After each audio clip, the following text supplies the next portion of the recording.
Oh, say can you see, by the dawn's early light, what so proudly we hailed at the twilight's last gleaming, whose broad stripes and bright stars through the perilous flight, o'er the ramparts we watched, were so gallantly streaming.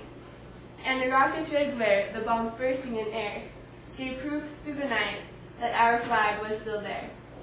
Oh, say does that star-spangled banner yet wave o'er the land of the free and the home of the brave. These words, as I'm sure you know, are the lyrics to our beautiful national anthem.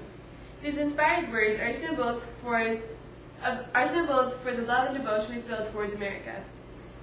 However, these are just not Americans' feelings. They are the feelings and emotions of Francis Scott Key, an extraordinary man. Francis Scott Key was an American who came from a good family and had a good childhood. He was a successful lawyer and just happened to write the national anthem. Sit back and relax as I relate to you the events of his amazing life.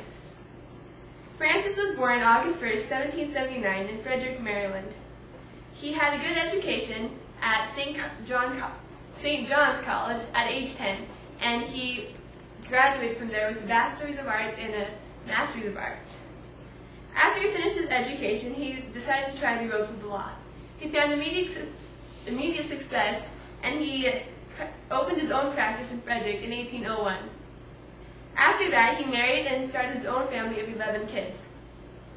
Lots of kids. Soon after, the War of 1812 started, and he was not very happy about this war. He felt that it was unnecessary. However, because of his loyalty to his country, he decided to join up.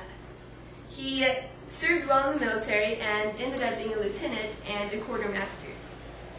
During the war, because of his lawyer skills, he was asked to defend a Dr. William Beans, who had been unfairly arrested by a British general commander, General Cockburn. He boarded the ship and started to defend his comrade, and was actually quite easily able to convince General Cockburn to let him go. However, as they were about to leave the ship, the British started the big battle of Fort McHenry, and Dr. Beans and Francis were forced to watch the 25-hour bombardment on their American fort. Throughout this ordeal, Francis saw the American flag, much like this one, only much larger, stand on top of the fort, and that kept him going throughout the battle. Obviously, during this battle, his emotions were high, and he decided to take some notes down on the back of an envelope. This, of course, was the beginning of the Star-Spangled Banner. Later that night, in the Indian Queen Inn, he had finished the Star-Spangled Banner, but he entitled it as a poem, The Defense at Fort McHenry. It wasn't until later that it was named the Star-Spangled Banner and put to the tune, And a Crown of Heaven. And then in 1931, it officially became our national anthem. After the War of 1812, he continued to serve his country through his career. He was on the case of when President Jackson was attempted to be assassinated, and he was able to prosecute the assassinator. He was also put in as a United States Attorney of the District of Columbia, and he served in that position from 1833 to 1841.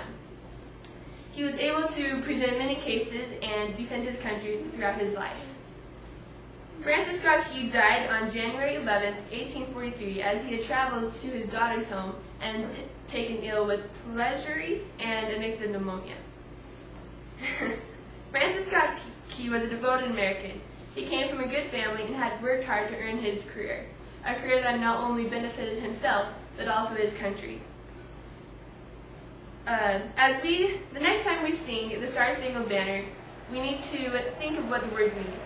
Francis Scott Key wrote his emotions into this song, and he beautifully put into words the feelings of his heart and ours. We can show our gratitude to him by thinking of the song and living the way he did, loving America.